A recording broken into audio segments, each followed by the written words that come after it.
Hi guys! Welcome back to my YouTube channel. Good morning, good afternoon, good evening sa ating lahat. Saan man tayo sulok ng mundo, sana'y nasa mabuti tayong kalagayan at ligtas sa anuman masamang kapahamakan. At bago ang lahat, shoutout muna tayo sa founder ng Kalingap, Kuya Val Santos Matubang at Edna Vlogs, Kalingap Rob, syempre kay Jack Matubang at sa lahat ng mga sponsor na walang sawa tumulong sa mga nangangailangan, more blessing to come. At syempre shoutout sa Kalingap Strikers, mega love shoutout, hindi ko na maisa-isa. At syempre, kay Atod, mega love shoutout. Tita Lydia,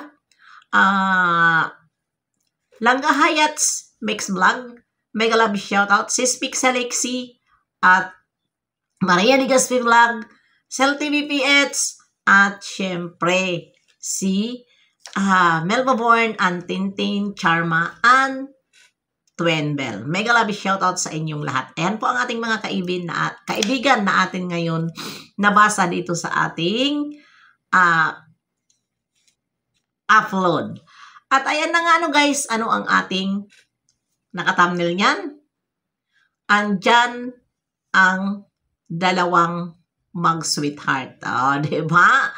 Mag-sweetheart talaga sila. Ayan. At ano ngayon ang ating tatalakayin patungkol nga dito sa mga basher, na malapit na ma-stroke.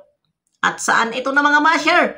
Doon po ito sa live ni Kalingap Rob at hindi talaga nakukuha ang kabastusan ng mga basher na yan. Diba? At ayun, bago natin ipagpatuloy itong aking reaction upload, ay pakinggan nyo muna ang ating minamahal na Bibi Beyonce. At ito nga ay pinagtanggol ang kanyang palalam.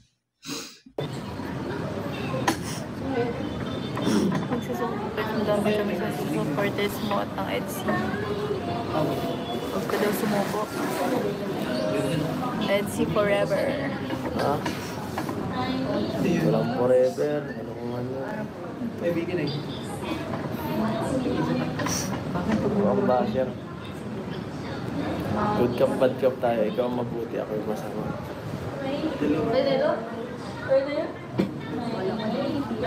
Tingnan natin kung ano pwede ilagay namin. Isip ka daw. Patalinin si Beyonce. Lapit ng ma-stroke mga basher.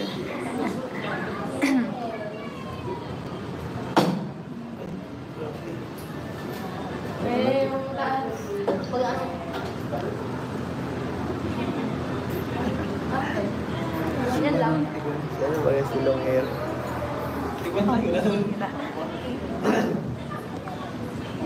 Guys, tama na po kayo. Tama na po yung issue nyo. Kita nyo naman po, okay po kami dalawa. Ayan. Narinig nyo? Si Bibi Beyonce ay hindi nagbabasa ng comment. Kasi nga, parang napapansin ko sa itsura ni Bibi Beyonce ay parang nababasa niya ang mga basher na hindi niya nakakaya, may papikit-pikit sa mata, pero may binasa siya, malapit na ma-stroke ang basher. Narinig nyo naman dyan. At talaga naman, ito si Bibi Beyonce, swerte lang talaga kung magkatuluyan sila. Kung magkatuluyan, kasi syempre hindi pa naman natin hawak ang panahon kung talaga ba. Kasi nga, kasal nga kung kasal. Ang kasal nga, naghihiwalay. Sila pa kaya? Kung hindi pa naman ito sila talaga as in na, diba? Ayan. Gusto man magsalita ni Bibi Beyonce, ay talaga napakabait niya. Hindi talaga nagsalita si Bibi Beyonce sa mga basher. Ang sabi lang niya, stop na po ang mga basher dahil okay naman daw sila ni Kalingap Edo. Yan lang po ang kanyang pakiusap dahil nga hindi nga niya kaya magsalita. super bait talaga itong bata na to. Dahil dyan pa lang, na pinaggusto ni Kalingap Rab na magsalita, pero hindi talaga si Bibi Biancy marunong magsalita. Lalo na sa mga masasamang salita. Kaya, pinapakinggan ko, inubos ko talaga ang live. Kung ano talaga ang sasabihin ni Bibi Biancy about sa mga basher. Kasi siyempre, masakit yun sa kanya. Dahil si Kalingap Edo ang binabas. Masakit yun sa kanya. Pero, walang Bibi Biancy na nagsalita ng masakit na salita sa mga basher. Talaga, dyan natin makikita ang tunay na ugali. Dahil tayo, kapag nakikita tayo, minsan natitrigger tayo. Pero si Bibi Biancy, hindi marunong magsalita. Kaya nga binigay ni Kalingap Rab sa kanila, dahil si Kalingap Rab ay puro na lang salita ni Kalingap Rab, wala akong alam dyan. Wala akong alam dyan. Dahil ang pag-live ni Kalingap Rab, kaya nag-live si Kalingap Rab, dahil nga sana ay ipapaalam lang sa atin na ngayon araw na ang opening ng Iligansya. Pero ano ang nangyari? Puro basher, puro basher. Wala kayong mga mudo na mga basher kayo. Sa totoo lang. Kung ayaw nyo, huwag kayong manood dahil ang mga basher, hindi naman yung invite ni Kalingap Rab na para manood at magsalita doon ng hindi magaganda. Kaya, hindi na nagtagal at ibinigay na, ipinukus na doon sa dalawa para makasagot naman si Papa Eds, pero wala rin sumagot. Sa tamang sinabi lang ni Papa Eds na sawa na siya sa basher. Ano ba talaga ang nginingit-ngit nyo dito kay Kalingap Edo? Hindi natin maintindihan. Di ba kung mag-support tayo, support na lang, walang silusan. Dahil andyan naman sila. Sa likod ng kamera, okay naman sila ni Bibi Biancy. Di ba? Kung mayroon man makausap si Kalingap Edo na ibang babae, problema na niya yan. Basta, hindi siya niloko ni Bibi Biancy. Andyan sila, masaya. Di ba? Kaya, yun lang na nasabi ko na super bait itong bata na ito. Grabe.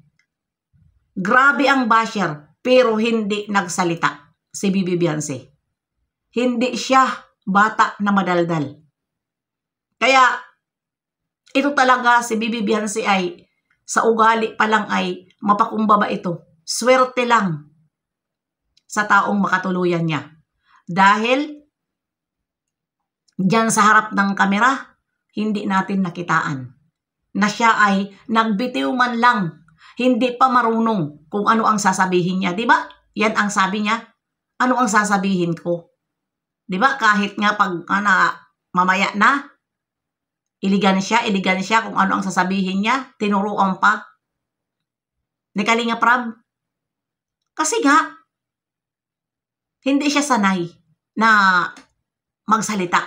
Hindi siya sanay talaga si Bibi Biancy. At aywan ko, hindi natin marinig kung ano rin ang sinasabi niya nung una dahil wala tayong marinig sa kanya. Hindi talaga ito nagbabago sa kanya na minsan ay wala tayong marinig sa mga sinasabi niya. Di ba? Napakahina ng boses. Mabuti nga, nung binigay na ni Kalingap Rab, doon na natin narinig na nagbabasa na siya, may binasa siya na ang mga basher ay malapit na kayo ma-stroke. Ay tama. Kasi wala na eh. Wala na sa ayos. Mga bastos kayo. Kapag kayo ay nire-reaksyonan ng mga reaktor, galit kayo.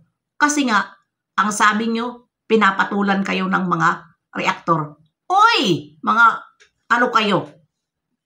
Diba? Ano ang gusto nyo? Kayo lang ang magsalita ng masasama? Walang sasagot sa inyo porkit viewer kayo? thank you dahil nanonood pa rin kayo kahit basher kayo. 'Di ba? Pero hindi maaari na hindi kayo sasagutin, namimihasa na kayo. Sobra kayo. 'Di ba? Bakit kayo ano kayo mga kabilang bakod? Alam natin marami si Kalingap Edo basher. Dahil saan galing yan? Doon sa kay Erica? Doon sa mga ibang wakwak? 'Di ba? Pero ang 100% itong mga basher dito ito kay Erica. Doon na lang kayo sa tumboy nyo. Huwag kayo manggulo. Doon kayo. Doon kayo dahil mga bastos kayo. Palibhasa. Yun ang community niyo. Mga bastos. Dinadala nyo dito sa Kalingap. Kaya hanggang dito na lang. See you next live and upload. God bless sa ating lahat.